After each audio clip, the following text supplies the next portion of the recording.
Hello everyone, welcome back to my channel.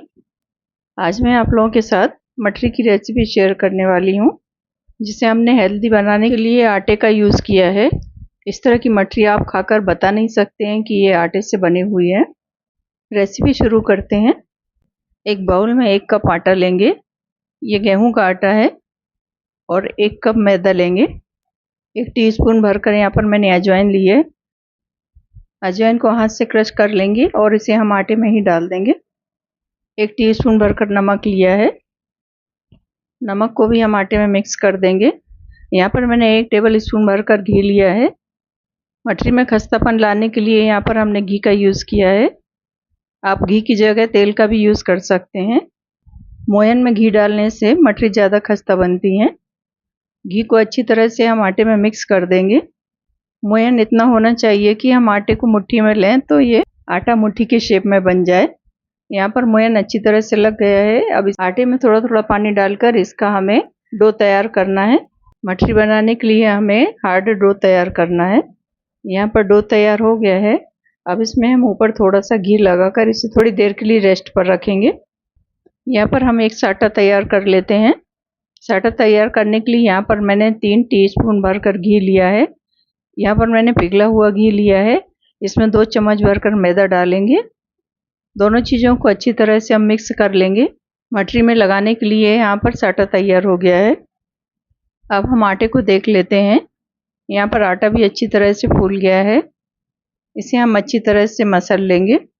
आटे को हमें 2 पार्ट में तैयार कर लेना है। इसकी हम 4 छोटी छोटी लोइयाँ बनाएंगे। लोई को बेलने से पहले हम रोलर बोर्ड और बेलन को ऑयल से अच्छी तरह से ग्रीस कर लेंगे। लोई हमें बहुत बड़ी भी नहीं लेना है, मीडियम साइज़ की रोटी बन जाए इतनी बड़ी ही लोई लेंगे। 1 लोई लेंगे। अब इसे हम बेलना शुरू करेंगे। इसकी हम एक बड़ी सी रोटी बनाएंगे। रोटी को हमें पतला ही बेलना है। बेली ही रोटी को हम एक प्लेट में रख देंगे। अब दूसरी लोई लेकर हम इसकी भी रोटी बनाएंगे। इस तरह से हमें 4 रोटियां तैयार करनी है। यहाँ पर मैंने 4 रोटियां बेलकर तैयार कर ली हैं। जिस पट्टे पर हमने रोटी बेली है उस पर एक रोटी रखेंगे। हमने जो साटा तैयार किया था, साटे को अच्छी तरह से चम्मच से मिक्स कर लेंगे। साटा को हमें रोटी पर फैला देना है। साटा हमें हाथ से अच्छी तरह से फैलाना है। साटा पूरी रोटी पर अच्छी तरह से लगना चाहिए। साटा फैलाने के बाद इस पर हम थोड़ा सा सूखा मैदा स्प्रिंकल करेंगे। इसके ऊपर हम दूसरी बेली हुई रोटी रखेंगे। इस पर भी हमें वापस साटा फैलाना है। साटा जब अच्छी तरह से फैल जाएगा, थोड़ा सा सूखा मैदा फैलाएंगे। मैदा फैलाने के बाद इसके ऊपर हम तीसरी रोटी रखेंगे। फिर साटा लगाकर इसमें हम थोड़ा सा मैदा स्प्रिंकल करेंगे। फिर हम चौथी रोटी रखने के बाद भी इस पर थोड़ा सा साटा फैलाएंगे।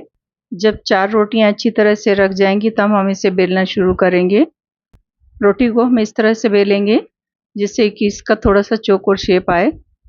यदि आपका बेलने में चौकोर शेप नहीं आ रहा है तब भी आप रोटी के गोल शेप से भी आप मटरी बना सकते हैं।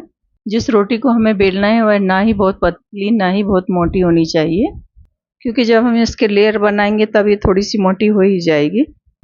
चाकू या कटर की मदद से हम इसके लंबे लंबे पीस काट लेंगे। रोटी को काटने से पहले हमें इस पर वापस मैदे का साटा लगाना है। यहाँ पर मैं साटा लगाना भूल गई थी। जब एक रोल बनाया तब मुझे याद आया कि इसमें साटा लगाना है। पूरी रोटी पर हम साटा अच्छी तरह से लगा देंगे। यहाँ पर हम साटा जितनी अच्छी तरह से लगाएंगे मटरी में लेयर उतनी अच्छी आएंगी। साटा लगाने के बाद हमने रोटी की जो पट्टियाँ काटी हैं, एक एक पट्टी को उठाकर इसका रोल बनाएंगे। यहाँ पर मैंने जो पट्टी बनाई है वो कुछ ज़्यादा ही चौड़ी हो गई हैं। इनको मैं बीच में से काट कर 2 बना रही हूँ। यदि हम इतनी चौड़ी पट्टी से मटरी बेलेंगे तो मटरी थोड़ी बड़ी हो जाएगी। पट्टी से रोल बनाने के बाद जो लास्ट में आटा बचेगा उसे हमें नीचे दबा देना है। हथेली से हम इस तरह से दबाएंगे कि लेयर पूरी ऊपर आए।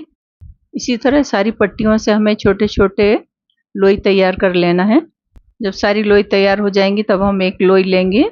इसका लेयर वाला हिस्सा ऊपर रहना चाहिए। अब इसे हम बेलन की मदद से बेल लेंगे। इसे हमें बहुत ज़्यादा मोटी भी नहीं बेलना है और ना ही ज़्यादा पतली। यहाँ पर मैं एक लोई बेल कर दिखा रही हूँ। मटरी कितनी पतली बेलना है, इसी तरह से आप बाकी की लोइयाँ बेल कर तैयार कर सकते हैं। जब हम मटरी की थोड़ी सी लोइयाँ बेल लेंगे तब हम इन्हें तलने के लिए गैस पर कढ़ाई में तेल गर्म होने के लिए रख देंगे। इन लेयर वाली मठरियों को तलने के लिए हमें तेल बहुत ज़्यादा गर्म नहीं करना है। इन्हें हम हल्के गर्म तेल में ही डालेंगे। गैस का फ्लेम हम एकदम लो ही रखेंगे। यहाँ पर तेल गर्म हो गया है। अब इसमें मैं मठरी डाल रही हूँ। मठरी तलने के लिए हमें बहुत ज़्यादा मठरियाँ एक साथ नहीं डालनी है। एक बार में हम 6 या 7 मठरी डालेंगे। जब मठरी थोड़ी सी तल जाएंगी तो ये तलकर ऊपर आ जाएंगी, तब हम इन्हें पलट देंगे। इन मठरियों को हमें अच्छा सुनहरा कलर आने तक तलना है। मठरियों का कलर बढ़िया सुनहरा आ गया है। अब इन्हें हम कढ़ाई में से निकाल लेंगे। यहाँ पर मैंने सारी मठरियाँ निकाल ली हैं। आप मठरियों का कलर देख सकते हैं कितना बढ़िया आया है। इसी तरह से आप बाकी की मठरियाँ तल लें। आप यहाँ पर देख पा रहे हैं मठरियों में कितना बढ़िया लेयर आया है। इन मठरियों की आप आवाज़ भी सुन सकते हैं, कितनी बढ़िया क्रिस्पी बनकर तैयार हुई हैं। इस तरह की मठरी आप एक बार बनाकर इन्हें 1 महीने तक के लिए स्टोर करके रख सकते हैं। इस तरह का नाश्ता एक बार आप बना लेंगे तो इसे आप बार बार बनाएंगे। फ्रेंड्स, कैसी लगी आज की रेसिपी? रेसिपी अच्छी लगे तो लाइक और शेयर करें। चैनल पर नए हैं तो सब्सक्राइब करें। फिर मिलूंगी नई रेसिपी के साथ। Bye bye.